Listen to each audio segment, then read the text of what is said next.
I am the Whistler, and I know many things, for I walk by night. I know many strange tales hidden in the hearts of men and women who have stepped into the shadows. Yes, I know the nameless terrors of which they dare not speak. And now for the Whistler's strange story, Dark Island.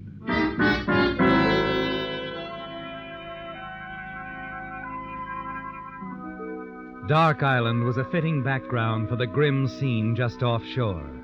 The waves on the beach all but drowned the staccato reports of gunfire, but the man crouched low in the tiny sailboat could see the stabbing bursts of flame with each shot, hear the bullets sting into the water around him. Yes, it was a very fitting background, because the tiny island had once been the sole property of an underworld boss named Sid Stauffer. The huge old mansion he'd built was still standing. It had been a mute witness to many a shooting fray in years past. Now it was a hotel, a focal point of the little artist colony that had sprung up on Dark Island, a gay bohemian group, too preoccupied with their own activities to be aware of the excitement taking place in the nearby cove. But the man in the boat, Ernie Regan, was more than aware. Yes, Ernie, you maneuver the boat frantically, fighting your way toward shore. And then abruptly, the firing ceases, doesn't it? And a half hour later, you're back at the boat dock, tying up, and very much relieved. Have a good cruise, Mr. Regan? Yeah, fine, Sam. Give me a hand with this stern line, will you? Sure. Toss her over. Yeah. Got it. Thanks, Sam. Well, she's made fast. Mrs. Tenner was down to the dock looking for you. Oh? She's having a party there at her place. Wants you to stop in and meet some folks.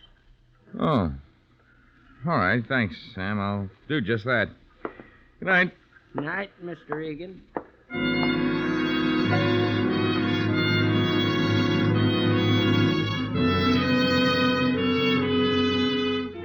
Strange, isn't it, Ernie? The contrast from those terrifying moments in the boat, with someone firing down at you, trying to kill you. Someone who might even be among the guests at the gay patio party. It's still in your mind, isn't it? As you stop by and Mrs. Tenner immediately takes you in tow. Mr. Regan, I'm so glad you dropped in on us. Well, the regular islanders tell me not to miss one of Mrs. Tenner's parties. This is just one of those impromptu things, Mr. Regan, but I guess practically everyone's here. Mrs. Tenner! Yes, what? Oh, Julie, my dear. Mr. Dark thinks we're running low on firewood. Oh, excuse me. Quite all right, my dear. I was just trying to talk Mr. Regan into joining us. Mr. Regan, Miss Vincent. Ernie. Hello, Ernie. Not bashful, are you? Oh, it's not that. Then come along. You were asking me something, Julie? Firewood. Oh, yes, I'll see to it. You take Ernie on up to the party. All right. You one of the old-timers on the island, Ernie? Hardly. I got here day before yesterday. Vacation? Oh, sort of. You? Sort of.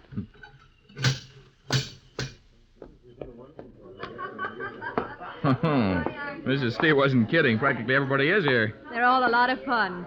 You probably know most of them. A few. Hello, Regan. Hi, Summers. Having fun? I was until Ames showed up. Ames?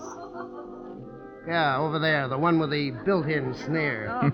He writes, doesn't he? Trash, strictly trash. Well, need another drink. Excuse me. Doesn't seem to care much for our Mr. Ames, does he? Not many do, I understand. Ames isn't the friendly type. He resents newcomers to the island. Oh, I better watch my step. I wouldn't worry about it. You feel like dancing? How about your drink? I can wait.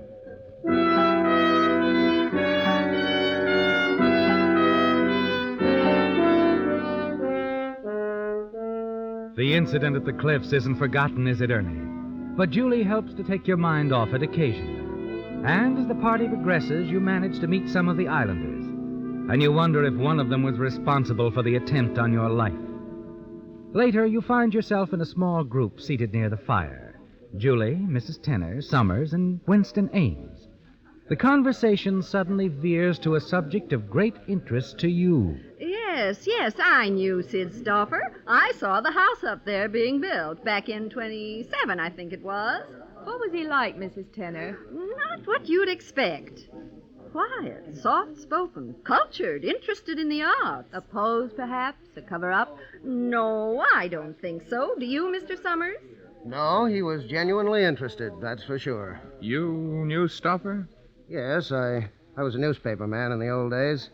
Stoffer took a liking to me for some reason or other. I got to know him pretty well. That what your novel is about, Summers? No, Ames, it isn't about Stoffer. Oh, well, then what is it about? You wouldn't understand. And if you could, you wouldn't like it. Philosophical, huh? Perhaps deep. Not very commercial. Yes. So let's just let it go at that, huh? Mr. Summers, I've heard a story about Stoffer. Well, there've been a lot of them, Julie. Do you think it's true that he actually buried over $250,000 somewhere on this island? Malarkey. Ridiculous, I'd say. Why should he do that? What are banks for? Well, after all, a man in his position. Yeah, he'd be a little afraid of bank accounts. Checkup, income tax rap. Our friend Mr. Regan has a point there, Summers. No, the story that there's $250,000 buried on this island is bunk. Just bunk.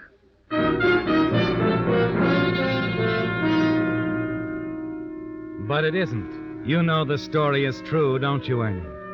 And you know where the money is buried. Yes, that's what brought you to the island. And someone else, apparently. That's someone who tried to kill you. It's almost 2 a.m. when you leave the party at Mrs. Tenner's, start up the path toward your cottage. And then you hear footsteps behind you. Ernie. Yeah? Oh, Julie. I thought you'd gone back to your cottage. I wanted to talk to you. Oh? Tell me, Ernie, how does it feel to be a free man again? Free man? 10 years in San Quentin is a long time, isn't it? What's on your mind, Julie? Like I said, I wanted to have a talk with you, Ernie. About what? $250,000, darling. Buried somewhere on this island. I know it's here, and so do you. Wouldn't it be smarter if we worked together instead of working against one another?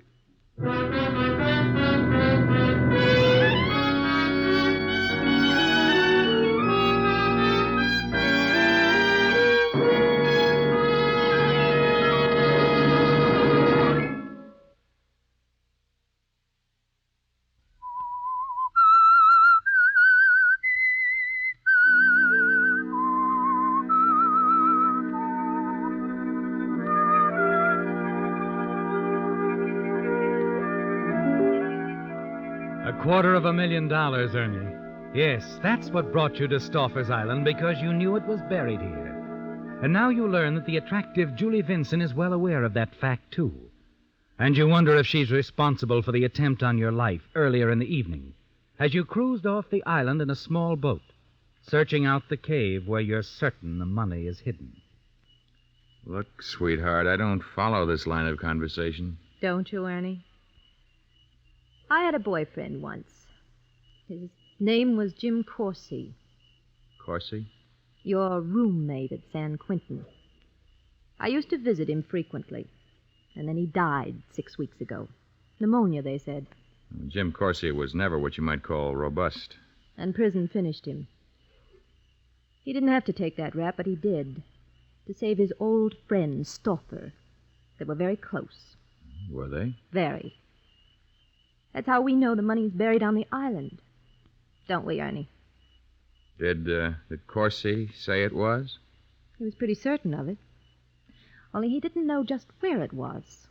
But he had a few ideas. Ideas he might have passed on to you. You heard what Summers said. The yarn about the money being buried on the island is bunk. Just bunk. And what are you doing here? I told you. Vacation. Oh, sure. The funny thing, Jim Corsi never mentioned a girl named Julie to me. How about a girl named Agatha? Oh, yeah. Agatha, Julie, same girl. I sort of wanted to break off the old ties. Agatha Clark. Right? Right. So, here we are, Ernie. What's the next move? Is it up to me, sweetheart? It is. But do think it over. I'll be down at the beach in the morning for a swim. Let me know what your answer is then. Good night, Ernie.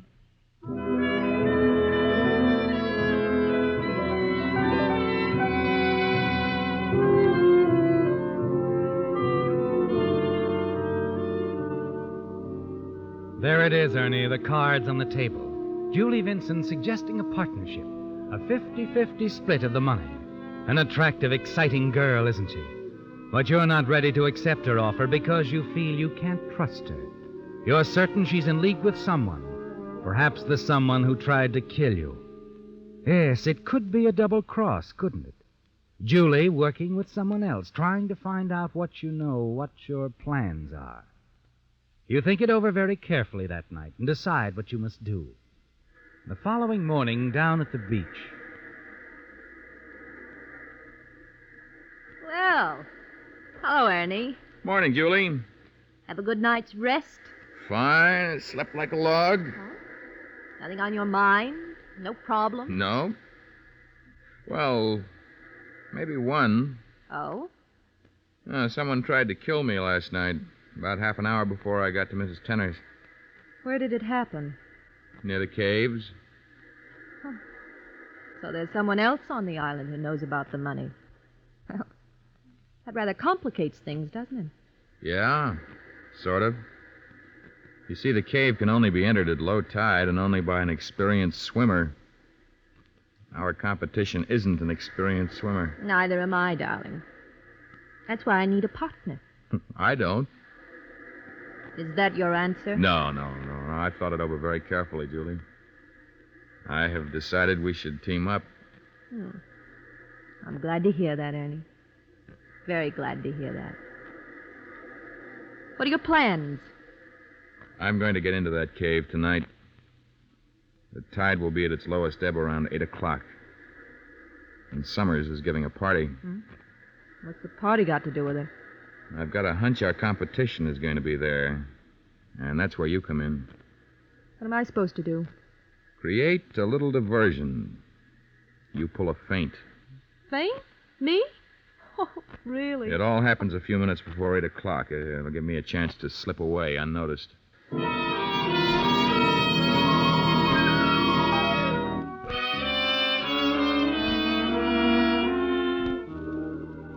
The trap is set, isn't it, Ernie? Yes, you've tipped off Julie what your plans are. And you're certain she'll reveal those plans to whomever she's working with. That night at Summer's party, Julie plays her part to perfection. And in the excitement, the confusion, you slip out the side door and hurry down the path toward the cliffs. And suddenly you veer off and wait in the darkness. Then you hear the footsteps.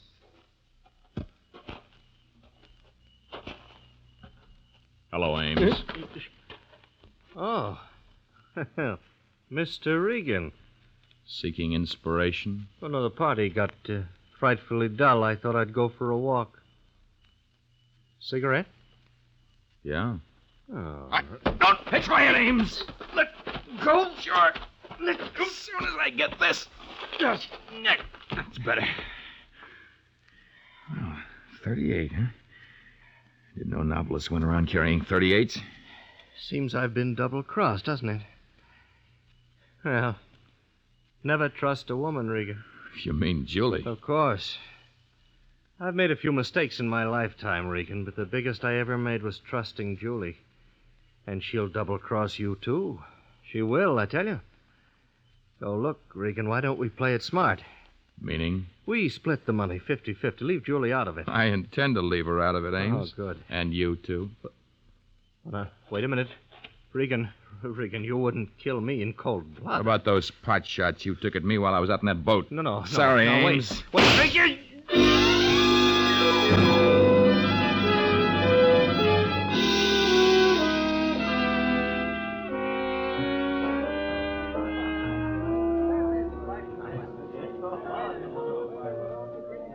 Sure, I've thought about it, Julie, but, well, everybody these days is writing a historical novel. It's a very good one. Well, true, but I don't... Oh, hello, Regan. Summers, Julie. Hello, Ernie. Where you been? Outside. Jellicoe collared me. He can really beat an eardrum off that boy. You're telling me. Well, here, you can't stand around with a half-empty glass in your hand. Let me give you a refill. Oh. How about you, Julie? Oh, no, this is fine. Okay, I'll be right back. Well, you were gone a long time, darling. Did you... No. What happened? I was followed. Followed? Did you see who it was? Nope. Didn't see anyone, as a matter of fact. Just had a feeling someone was tailing me. I decided to shelve my little plan. That was smart, Ernie. Can't take any chances. I'll try again tomorrow night. As soon as I get the money, we'll take off. We'll leave the island. I've always wanted to go to South America. Rio's a nice place, so they tell me. $250,000, darling. And just the two of us. You're not sorry we teamed up, are you? I'm not sorry at all, sweetheart. What time are you going to the cave tomorrow night? And what can I do to help? Around 8. You can rent a boat. Wait offshore. All right. We'll talk more about it in the morning, huh? Right now, feel like dancing. If you don't mind, Ernie, I think I'd better go back to my cottage. I've quite a headache. Excitement. Nervousness, I guess. Sure, Julie, sure.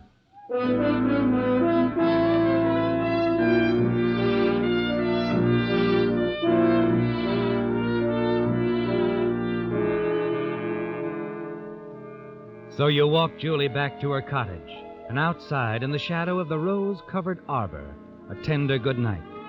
Yes, and as you hold Julie close in your arms, you wish things could be different, don't you, Ernie? As she kisses you, you want to believe she means it, but you can't, because you're certain she's just playing a part, that she's been working with Ames, that it was she who tipped off Ames to follow you from the party, that she's only interested in the money and will do anything to get it. You want to tell her Ames is dead, his body now washed out to sea. You wish she'd confess she'd been working with Ames. Julie. Yes, darling.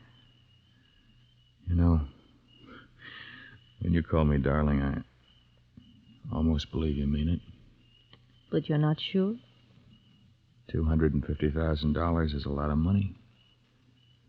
It's enough to... Cause a gal to stage a big romantic pitch.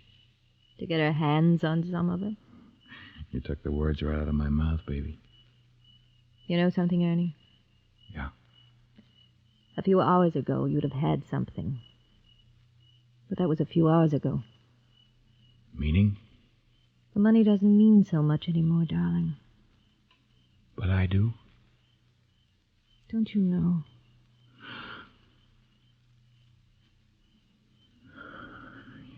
Yeah. I guess I do. Anything else you want to say, honey? There isn't anything else, darling. At least for now.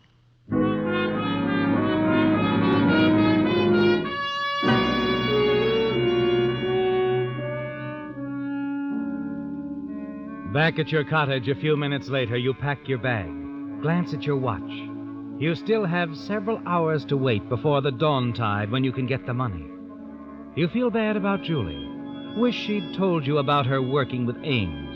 Then you could believe in her, but she didn't. Not even when you gave her a perfect opportunity. And you're almost certain she intends to double-cross you when it serves her purpose. Then you realize you can find out, make certain whether Julie is really with you or merely playing a part. Julie doesn't know Ames is dead, his body washed out to sea. Quickly, you hurry outside, walk down the path toward Ames' cottage. Inside the cottage, you type a note to Julie on Ames' stationery, sign it with Ames' initials, W.A. In it, you say Ames is getting the hidden Stauffer money at dawn tide. Ask her to meet him at a secluded spot near the pier at 3:30 next morning. Be ready to leave the island with him. Then you hurry to Julie's cottage and slip the note under Julie's door. If she shows up, you'll know that all she wants is the Stauffer money. You'll decide then what to do about Julie. As you start back toward your cottage, you hear them close by. Recognize Mrs. Tenner's voice. Summers, his party guests. You look around for a place to hide, but you're too late. Regan, hello there. Why, it's Ernie. How nice. We're going out on Jellicoe's boat for a couple of hours. Why don't you come on along? Well, thanks. I was just on my way back to the cottage. I've got to catch a little sleep. Who wants to sleep? No, really, thanks. Some other time. I've got to get up early tomorrow. Well, okay.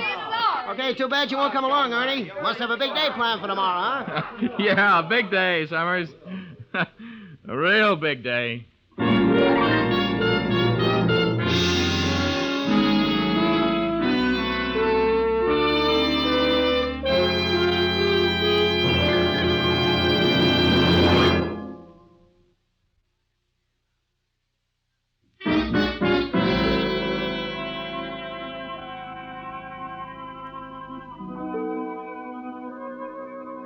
Stauffer's Island, usually quiet and peaceful, not at all a reflection of its early days as a gangster's hideaway, was now vibrant and alive with excitement. Its present-day residents clogged together, babbling nervously, wondering, talking in hushed tones about the boats arriving one after another from the mainland. Police boats, newspaper boats, boats filled with the plain curious. Why? Because a killing had occurred. A killer had been apprehended, and further, a confession was forthcoming. And it was all over. Only a few pertinent details to be cleaned up for the police and the press. Oh, come on, Sheriff. I need a good story. Come on, give me the lowdown. Why was this guy murdered? Well, it was a case of mistaken identity, and I got that straight from the killer. You mean this guy that was The killed? murderer thought he was somebody else, a guy named Winston Ames. Huh, lucky break for Ames. Well, maybe, but maybe not. Ames is still missing. Nobody's seen him since yesterday. Yeah, but the motive, Sheriff. The motive was Stauffer's money. Now, you boys know the story about $250,000 that Stauffer was supposed to have hidden here. Oh, yeah. Well, according to the confession, this guy Ames got a tip from somebody as to where the money was hidden. He and his girlfriend, Julie Vinson, came here to get it. But apparently that tip was a phony. Oh, there's been a million phony tips about that, though. Well, a little later on, this guy Regan showed up. Now I'm beginning to get the picture. And Julie Vinson made a play for Regan to see if she could learn anything. But then she fell for Regan in a big way and decided to double-cross Ames. And rub him out besides, huh? Oh, no. Her original idea was just to skip with Regan.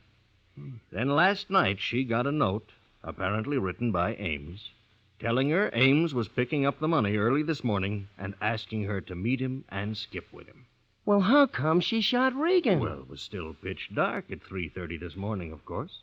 And when Regan showed up at the same time and the same place that the note said Ames would be, Julie Vinson naturally figured Regan was Ames and let him have it.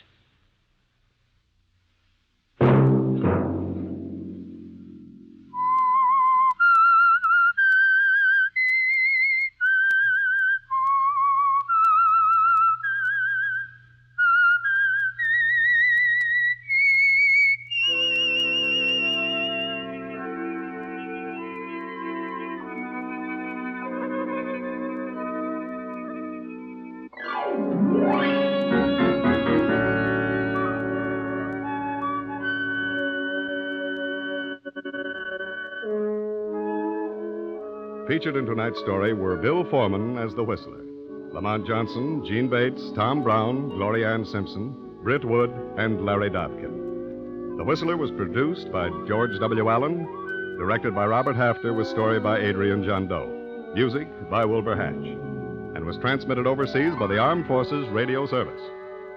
The Whistler was entirely fictional, and all characters portrayed on The Whistler are also fictional.